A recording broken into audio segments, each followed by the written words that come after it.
Welcome to Generosity Experience Live. On today's episode, what does the future of professional development look like? Featuring Dr. Toni Josato-Wright, Senior Director of Online Education and Learning at Neon One. And featuring Keely O'Sullivan Kurtz, CNP, Director of CNP Programs at the Nonprofit Leadership Institute. And now, here is your host, Tim Sarrantonio.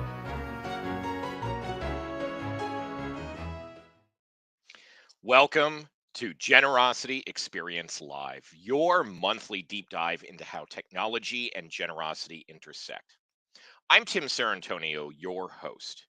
Every episode, we present 45 minutes of rich insights, pivotal data, and expert opinions. Our goal is to empower your mission through the connections between technology and community. Here's a glimpse of what each episode brings to the table. First is the big number. Our journey begins with an eye-opening statistic, a number that's not just a figure, but the heartbeat of our monthly theme. It sets the tone, providing a foundation for the discussions that follow. Then, Neon One's in-house expert will join us, and this is a specialist from our company that's a thought leader in their realm. They'll decode the big number from our point of view, and they're going to offer a deep dive into the nuances. They'll reveal how Neon One interprets the underlying challenges that you face, and they'll show how we're crafting innovative solutions to transform these challenges into opportunities for meaningful impact.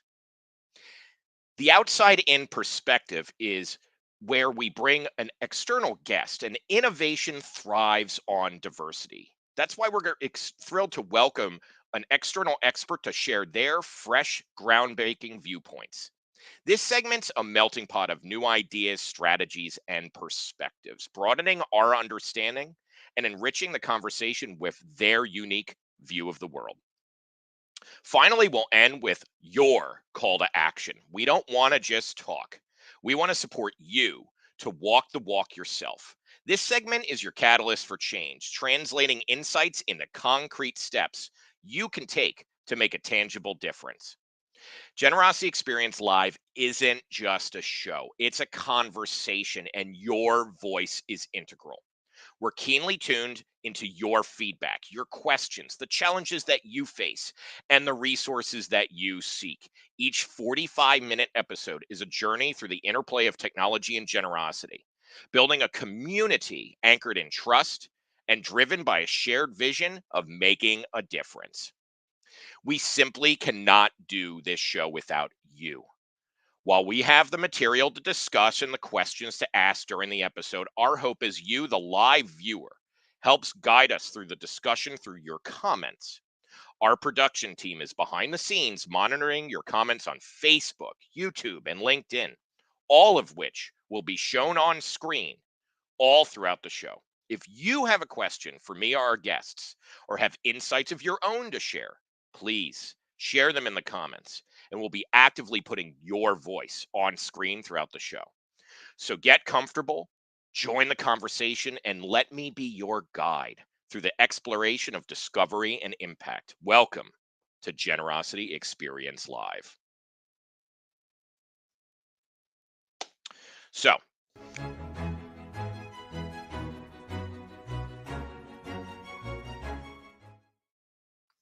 So our first segment is the big number, and we're going to start with 69%. That's where our journey is going to begin, kicking off a theme focused on the future of professional development in the nonprofit sector.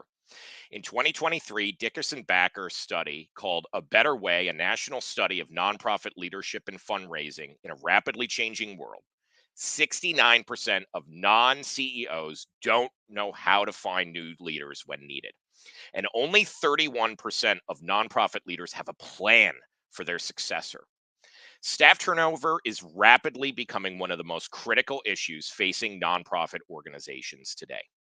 And it isn't just leaders who need to figure out succession planning. Evan Wildstein and Michelle Flores-Vrin, fundraising leaders in our space, conducted another recent survey that reveals that 3 out of 4 nonprofit employees are planning to look for new jobs within the next year due to their dissatisfaction with their current work.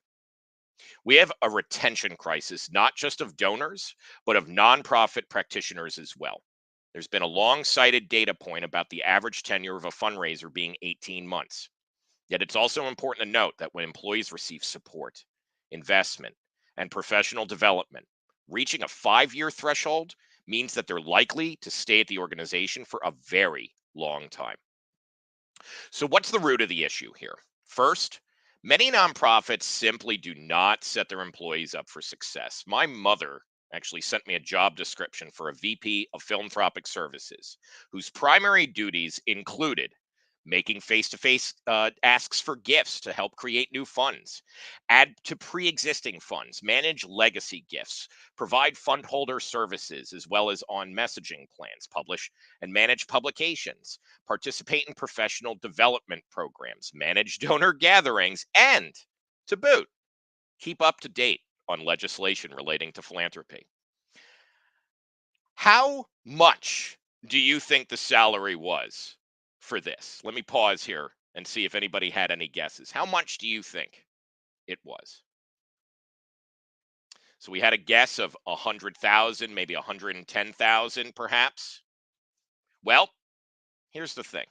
It wasn't even $75,000 at the high end of their pay scale. My friend T. Clay Buck has burned a saying into my brain, which is that a budget is a moral document. If we're unwilling to pay fundraisers to do the work of fundraising, then we're going to continue to lose great people to the nonprofit sector. Second, we need to empower nonprofit employees with the right tools for the job. According to market research firm LEK, the typical nonprofit is balancing a minimum of 3 to 5 different tools for fundraising operations alone. Every single job I had when working at a nonprofit involved a maze of logins and passwords, or at worst, paper management of records. Investing in operational infrastructure will be critical for ensuring employees feel supported in the jobs that they're being hired to do. Third, we must set employees up for success in their professional and personal lives. Instead of asking employees to do things for the mission, we need to treat them as part of a team working collaboratively toward a goal. We need to eliminate the idea that mission comes above everything else. Without well-supported staff, with the time and mental capacity to do their job well, no one will be left to do the work needed to fund the mission. Leadership should also model their own proper balance to prevent burnout. Let me be clear. Funders will need to put money forward to properly address this at scale.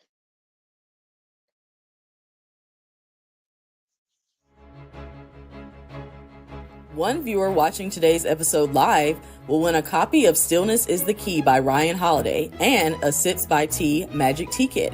Enter to win by offering the comment of the day. A winner will be announced at the end of the show.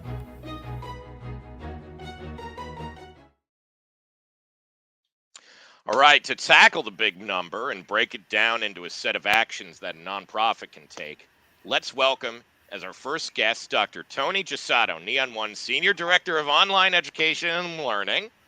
Toni, I've loved working with you on a few big thinking projects, including helping guide the curriculum of our Evolve Product Donations initiative called Catalyst Initiative. But one of the things that your team does is you're working on staff turnover training programs, and this work can ensure that nonprofits don't lose momentum around the technology. So before we get into that, why don't you tell our audience a little bit about you and how you came to Neon One? Sure. Thanks, Tim. I'm so excited about this. Feeling is definitely mutual. Getting to know you over the last almost year and a half that I've been with Neon. So I'm so excited for this initiative and to be supporting you here today. But as you may know, and others may not, I've worked in higher ed for over 12 years or so, leading various academic technology departments and efforts. And I left higher ed to join a SaaS organization that had a strong mission to support the growth and learning of BIPOC and other underrepresented communities get ahead in the tech industry. And I was attracted by Neon's goal to support all of these nonprofits and their missions. And I just thought I really enjoyed, working with the technology and systems. And I just really love the idea of supporting nonprofit organizations to achieve their missions, and knowing that the work that I do sort of back in the kitchen, as I tell my team, contributes to the success of the mission of those various organizations, really, gives my work meaning and purpose. And so I thought putting all those things that I love to do wrapped up in one, but knowing that the work that you do on a daily basis is having a larger impact was exciting to me in terms of joining Neon One. Love that. Love that. Well, okay, Mhm. so let's get into it then. So we Mhm. talked a bit about that succession crisis that we're having, both of leadership and individual staff. So what are the key resources and ways that our company is trying to approach this problem and kind of navigate these challenges? Yes, this is so timely. One of the tasks that I had coming into the organization is to sort of clean up our learning resources, right? And so we've built this amazing academy, making sure that all of our resources were, up to date, and that they were relevant, and that they were, searchable and timely. And so we created various modality offerings within our academy where clients can, look at content via video. They're used to seeing videos and with YouTube and those sorts of things. So we wanted to create that sort of environment, for those who wanted to just download, a PDF or have a quick reference tool or guide. We've got content in that way.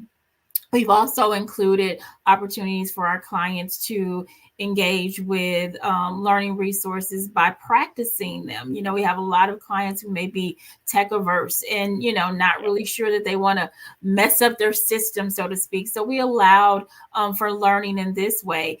And also, we're leveraging something called iframing, Tim, where clients can actually, in real time, solve a problem that they need in their instance. And so these are all components that we've integrated into our academy to account for, the lack of time and the lack of resources that a lot of organizations have. So they don't have a whole lot of time to wait and learn in a sense. So we wanted to make sure that the learning resources that we provided were timely.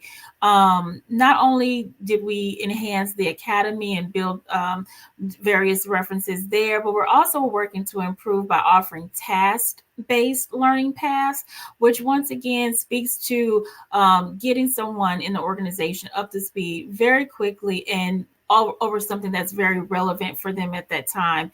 Last year, Tim, we offered over 150 live events, similar to what we're doing today, to address specific needs that our clients are having. And we had about 3,000 folks register for those events, which is, pretty impressive for sort of our first round of all of this. Not only that, we're offering group trainings on various topics in our weekly open office hours. So all of these things we're sort of putting out there and trying to get feedback and support our clients the best way that we can. So this is so it because wrangling all the different parts of our ecosystem can be a pretty tall order. So what's some of the research that you folks did to actually even learn where to prioritize? Because I think a lot of times whenever I worked at a nonprofit and I interact with the tech companies that we would use, it almost seemed like it was kind of just like what's the flashiest, you know, new product that they're trying to make you use. That's the big training, but that's not Mhm. how we went about that. So talk Yeah. about some of the research that went into even developing the curriculum. Yeah, thank you so much. No, I always believe in hearing from the source, right? And so the very first thing that we did was a survey. We wanted to do an assessment. We wanted to hear from our clients. We wanted to hear what their pain points were and any suggestions that they had around their learning. And the best gift I could give is to respond to that, right? And so we've actually implemented this as an annual survey where we got feedback on modality. Those four modalities that I mentioned to you earlier, those were direct sort of requests or needs that our clients, shared with us. They wanted to be able to just view something or practice something by learning it. We also heard back from them, hey, we don't want assessments, we don't want to be tested. We want things to help us out. So we, remove those assessments. kind of counterintuitive for me as a, as a former teacher and professor, but I get it. And we're in a different space, and we listen to the clients. We're taking their advice this time around. They're saying, hey, we want some task-based, learning, and we want, better search capabilities. And so we're responding directly to advice and feedback that our clients have given us. We're also looking at our data very closely. So I look at tickets, and I look at the topics that support tickets that are coming in, and seeing how we can support our clients on a more on a larger scale. That some there may be repeat topics that clients are having issues with, and we want to make sure that we're addressing those long term. And so we dig, and we actually look at all of the comments and all of the tickets that come in. Speaking of comments, folks, please, let's see some comments. I want to be giving out some prizes today, okay? So please put your comments in the thread, either a comment or a thought that we can spotlight for Dr. Toni or Keely coming up. And we do have Keely coming up, and I know she's going to be speaking about kind of the broader things that's happening in the nonprofit sector. But even within our own community, how are we finding that people are responding to wanting that more tailored education? Like, what are the things, especially when it comes to the big number, that succession planning? What are the most important things that clients are needing in times where they may have expected or did not expect some sort of staff turnover? Let's kind of get into the meat of the problem itself. So what are we seeing maybe that folks that we're planning for these succession situations? Yeah, I think oftentimes, we think that these issues are unique, but they aren't. We want to make sure that in any organization that we're providing what's most relevant for them at that time, and getting clients to content that they need at their fingertips. So as I mentioned before, making sure that our search capabilities are top notch, and that we're designing various learning paths to support clients, even with seasonality. If fundraising season, is coming upon us, we need to make sure that we have resources at their fingertips to be able to support them with building, campaigns or forms, managing various membership aspects, and things of that nature. We want to make sure that the academy itself is there to support them, as well as any live offerings that we have that clients can hop on, without much notice at all, and just hop into those sessions and be able to get their questions answered, or even learn from other organizations and what they're doing. And so we're really trying to build that community. I know, Tim, we talk about that a lot. And I think that building that community is so very important, because I'm, as I say, back in the kitchen cooking, and I don't always see what's on the front lines, but other clients do. They know what they're dealing with. And so our job is to listen and to respond to those needs. Well, and I know we have Caitlin Wyan here from Alzheimer's San Diego, who we just love interacting with, and so I truly appreciate the care and attention that goes into getting feedback directly from us. It's always exciting to see changes based on our suggestions. Awesome. A little tip just from my world is, if you develop a policies and procedures manual for your organization, don't try to sit there and replicate the work that Dr. Toni's team is already doing. If you have a guide and it's telling people how to enter a donation, do it from the perspective of how your organization enters the donation, not how to just do it from a tech standpoint, because that's what Dr. Toni's team is helping do. Mm-hmm. So, Dr. Toni, as we kind of wind things down for our Neon One expert section of today's show, a little bit of a fun bonus for you. I'm going to give you this magic wand magically through the thing. If you can change one thing about the struggles that nonprofit professionals face in our sector with one flick of the wrist, what would it be? Time. We know this from the work that we've done with the Catalyst Initiative. I would provide, wait for it, y'all. I'm going to provide you an in-house expert to support, you're dedicated to all your learning needs for your organization. I think it would be so crucial to have the ability to provide extra help.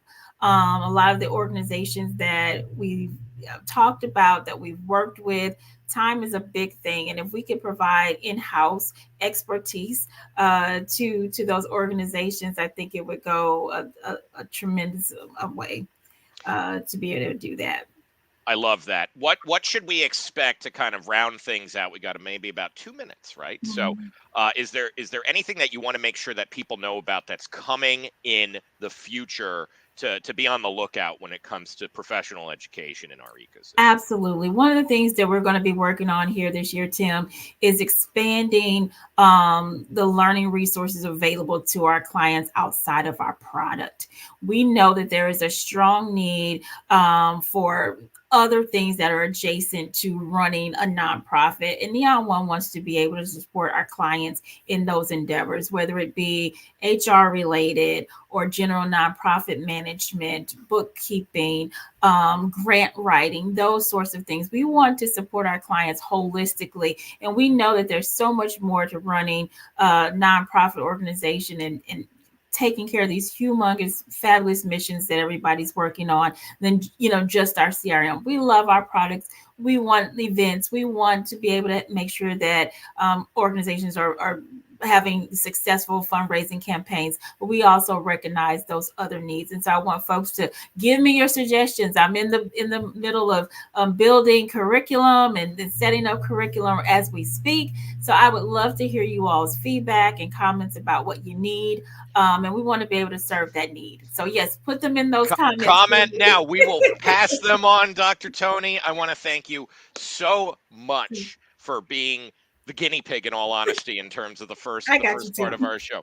I know. I'm so grateful for everything that you do, the partnership that we've been able to develop, and just everything that you and your team are doing to make sure people feel empowered to build magical generosity experiences. So thank you for your time today, and we'll see you folks in the next segment coming up. We got Keely O'Sullivan Kurtz. Thanks, Tim. Thank you.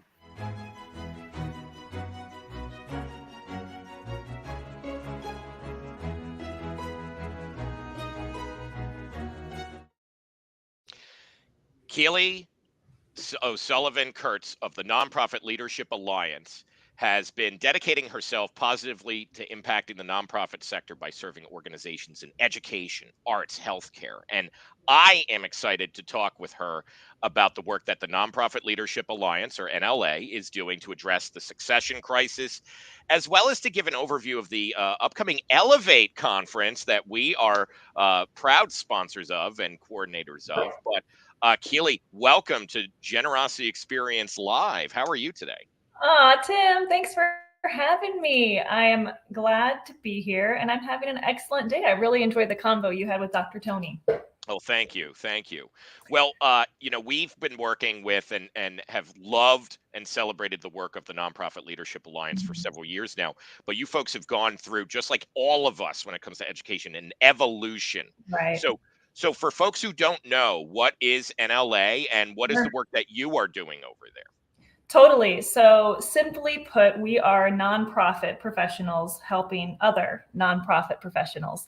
NLA has been around since 1948. We're actually celebrating our 75th anniversary this year. Very exciting. And our objective that entire time has really been to strengthen the nonprofit sector with a talented and prepared workforce. That was our mission back then, and that's what we're still doing today. And we really try to accomplish this in two different ways, or two different programs today. The first is Leaderosity, which is our talent development platform. We have a course catalog, and individuals or teams or groups can get a course, go through it together, earn a badge, and do that learning. So we have Leaderosity. But what I do, and in my job, most of the time, I am administering the Certified Nonprofit Professional Credential, the CNP. The CNP is a nationally recognized credential. It's for managers and leaders of nonprofit organizations. People earn this credential because they want to amplify their knowledge. They want to gain those experiences so that they can ultimately take that back to their organizations, further those missions, and better their communities. So I work on the CNP year round, but right now what is taking up a lot of my time is preparation for our 3-day virtual conference, Elevate, which you mentioned earlier, Tim. So that takes place next month, where hundreds of nonprofit leaders will convene to talk about the issues that we're all facing, to discuss where we think the sector is going, and to figure out how we can be successful when that future gets here. Well, spoiler, folks, one of our calls to action today will be to go and look at that conference, register for that conference. But Keely, we have CNP fans, not only in the audience today. We have Matthew Reynolds, CNP for the win. So that's an awesome one. We also have CNPs who work at our company. I was actually exposed to it even before we started working formally together so many years ago, where Mary DeMar of our team is a CNP, and she helps to give giveaways. You're everywhere. You're everywhere. So because of that, and you have great relationships with academic institutions, so you're kind of your ear is to the ground in many ways of where the wind is going. So the last few years, what have you folks seen in terms of the kind of the landscape of professional development for the nonprofit sector? The too long don't read answer is that there's been a lot of change. But the things that immediately come to my mind or bubble to the top, and I'll start with the ones that aren't as optimistic. So professional development over the past few years, especially when COVID was at its high point immediately following, and to today, to some extent, many organizations struggled to finance their operations, let alone professional development opportunities for their employees. So what we saw at the Alliance was that there was definitely a decrease at the time for employer-funded professional development. So that was just one of the facts of life that we were working with for a while. The other thing I want to acknowledge that did affect professional development landscape for the past couple of years, and continues to do so now, is individual capacity. There's a lot going on in the world. There has been for the past couple of years. I foresee a lot more to continue to go on. And honestly, it is difficult for some folks to sign up for additional professional development work on top of the work they're already doing, on top of all of their other responsibilities. So I want to acknowledge those two things. Additionally, COVID also shook things up for a lot of people, and I do think it inspired a lot of folks to be more interested in and invested in their communities. And a really great way to be invested in your community is working at a nonprofit organization. So we have certainly seen, particularly in the past 6 months to a year, an influx of what we call our sector switchers, people who worked for-profit companies are interested in now serving nonprofits. And in order for them to make that move, they need professional development. So we've seen this surge of interest. The other part of that is people who've worked in the sector. Many of them have worked there for a good amount of time, and the past couple of years have really galvanized their commitment to their missions. And we've seen a lot of people at this point in time really ready and eager to level up their skills. And so that has drawn them to professional development. So we've seen this interest in career shifts, this interest in leveling up professional roles, and the tool people are using to get there isn't necessarily a 4-year degree. It's these different kinds of professional development experiences. So what are the types of things that people are most interested in coming to you folks for, kind of struggling with as well? Because the reality is that, at least on the fundraising side in particular, a webinar for an hour is not going to cut it. Like, no, we like doing that type of stuff, but if a tech company is coming out and going like, this is your professional education, or here's a YouTube video, that's not the same as what you're talking about. So what are people actually needing help with? Yeah. So, well, okay, let me start by saying, like, professional development, virtual professional development experiences have really come into their own. What was novel in 2019, 2020, that's kind of old news mainstream today. That's in terms of virtual courses, micro certificates, conferences, whatever the case might be. And so I feel like the conversation that professional development providers are really talking about is, I think, what Toni was referencing earlier. It's like, how do we meet people where they're at? What's really coming to my mind is, like, in the virtual space, virtual offerings provide a lot of accessibility, right? It's a lot less expensive for you to go to a 3-day virtual conference than it is for you to pay for lodging and travel to go to an in-person conference. So you get access to that conference content and that network. That's lovely, and that's what we want. However, there's this downside that you aren't really in person. And so are you able to nurture those relationships, create that network the same way that you could in person? Maybe not. And so really right now, the conversations that have been going on and continue to go on in this space are, how do we pursue these virtual strategies while balancing that need for really great engagement and human connection? Love that. And let's also, speaking again of conversations, as a reminder, I have stuff to give away. Okay. We have a lovely book. I just finished it. Thank you, Justin McCord, for sending this to me. Stillness is the Key. I'm going to keep this copy. I will be sending our comment of the day winner a copy of that, as well as this amazing magic tea set that I got turned on to by I was just blown away. It like changes colors and all this type of stuff. So more comments, especially Keely. We have an expert in professional development here. So love to see something else for that. So, okay, Keely, we have some good time to kind of unpack this. What can leaders at nonprofits now? We know that kind of, there's people looking for jobs. There's people who are trying to think about their succession planning. Maybe they're getting up there and they want to do something. How can we set people up for success, not just at the leader level, but down to even the new employee joining the nonprofit to feel welcome and included in the process? What are some starting points for people? Yeah. And just to give you like some perspective of where I'm coming from, and you hinted at this earlier, Tim, like where I sit, I get to interact with our CNPs who are all over the country, the world, really. They're at all different levels of their career, representing different nonprofits of different sizes with different missions. So it's a really nice spectrum, I guess, of folks that I get to chat with. And I will say the two things that keep boiling to the top in terms of what leaders can do to support their nonprofit staff.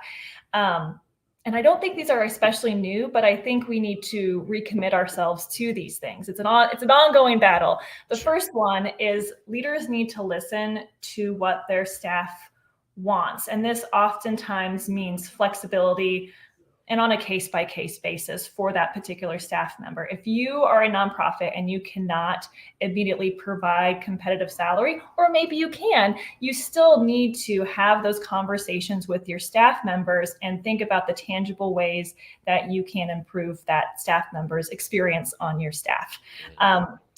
And I also want to own up to something really quickly, Tim. I knew that we were going to have a conversation around these points. And so I actually asked this question to our online community of CNPs this morning, and I got a couple of responses. And I kid you not, the top responses all said, if you could ask your leader, or if you needed to get support from your leader, what would it be? They reference professional development, different kinds of professional development, but professional development nonetheless. And it varies, right? Because people are at these different points in their careers, but regardless of where they're at, we're all trying to learn something new. And so it's figuring out what people need and when. So, go ahead. Oh, no, it does remind me, because I've said this for a long time, that everybody's origin story in the sector oftentimes is, how did you get up on the island of misfit toys? Yes. And so it's not like, my wife's an engineer. Yep. And she went to school to be an engineer. And then she went to school again to be a specific type of engineer. And then she got a job as an engineer. Fundraisers, marketers, volunteer coordinators, program managers, all these types of folks. there are structures, of course, but it's often not the simplest path. So how do we address that? How do we wrangle that particular thing? And also hopefully connect it back to what you were just talking about for people saying we need professional development, but we never have a clear understanding necessarily of what that would be for everybody. Yeah, I definitely don't have a one shoe or one size fits all for professional development. But what I can say from the leadership perspective at organizations is there are a lot of barriers for folks to access professional development. And I think something that employers can really focus on is funding the professional development opportunities that either they think would be helpful for their employees or the ones that their employees are interested in. So going back to more employer funded opportunities, but then also, Tim, I think it's really important for employers to build in time into regular working hours for people to pursue those professional development opportunities. I mean, what a revolutionary concept. I know it's old news, right? But I don't think it is, because okay. I mean, you know, this is the thing that even I love this book, for instance. Stillness is the key. And the reason that I put this book up here is that it talks about making sure that we can develop ourselves in our mind, our body, you know, our soul in many different ways. And part of it is talking about making time to go outside and take a walk to clear your head, right? Sometimes you're stuck and something like that goes. But if somebody doesn't have the space, or they work in an environment where it's frowned upon to walk even away from your phone, and you have to be on call all the time, that's not an environment that's going to let that space go. So I think it is a revolutionary idea to build it into the workday, to say, I want you to read. I want you to sit down and do this course. I want you to do that, and not do it on the weekend. Right.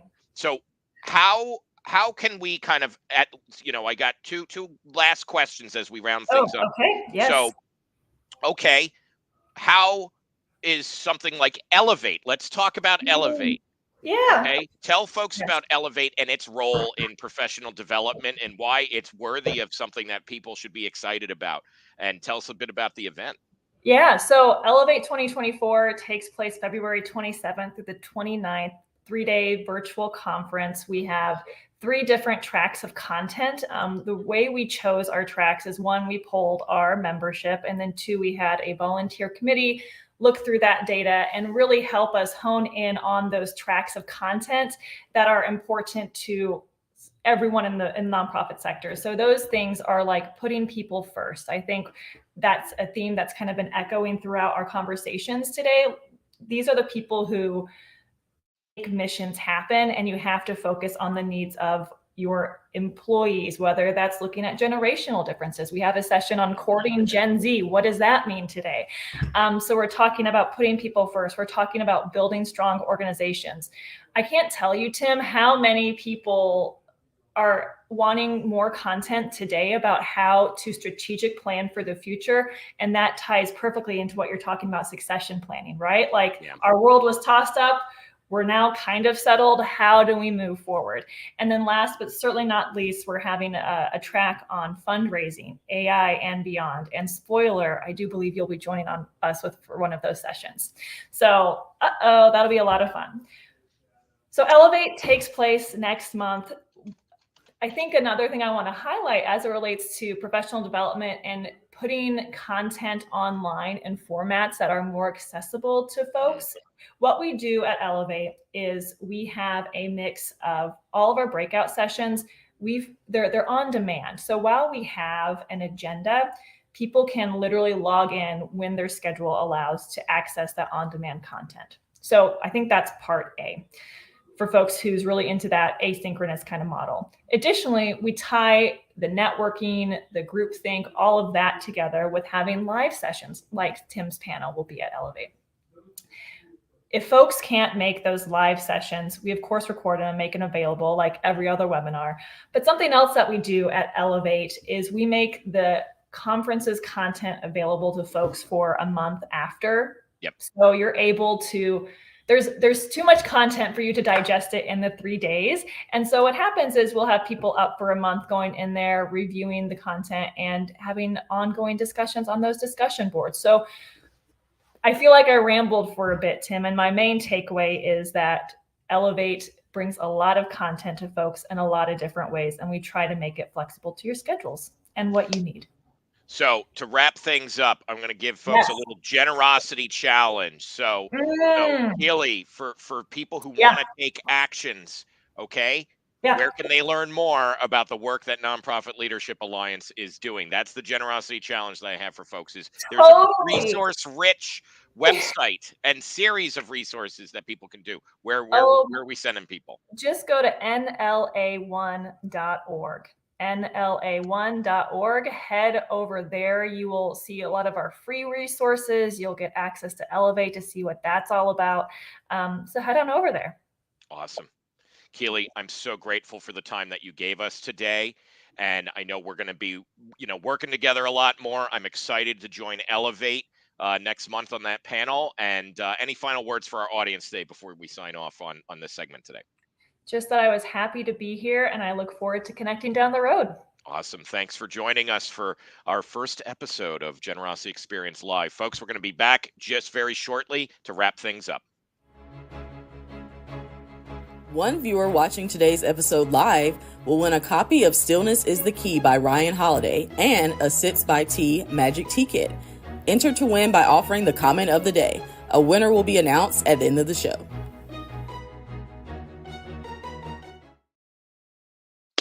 All right. So if you didn't hear that, we are going to be giving a copy of Stillness is the Key and a very special tea set away. So if you do want to actually put any kind of last minute comments, thoughts, things like that, would love that. But, we're so really excited. We have a few other things that we're going to be doing, but, coming up. But our vision for this show is to really just start a larger conversation about the intersections of technology, generosity, and the experience around that. So we hope this first episode was magical. Our winner today is Caitlin Wyon. Let's put that comment up. Thank you, Caitlin. Always love that. Great comment during Dr. Toni's segment. So, Caitlin, we will be getting that. I'll get that into follow up with you on the good old email, and we will send that on off to you. But I'm going to be signing off for today, and I'm so grateful for you to join us in our first episode of Generosity Experience Live. But we'll see you next month. We got a really exciting lineup, including Julia Campbell, coming up in February. On February 26th at 1 p.m. Eastern Time, dive into the Build a Archetype Workshop, a 60-minute interactive session focused on unraveling donor motivations and their engagement journey. This collaborative workshop is split into 2 parts, a concise 30-minute presentation by the Neon One Guidance team and a 30-minute live coaching session with 2 nonprofits. Get more information and register now at the link in the comments or scan the QR code on the screen.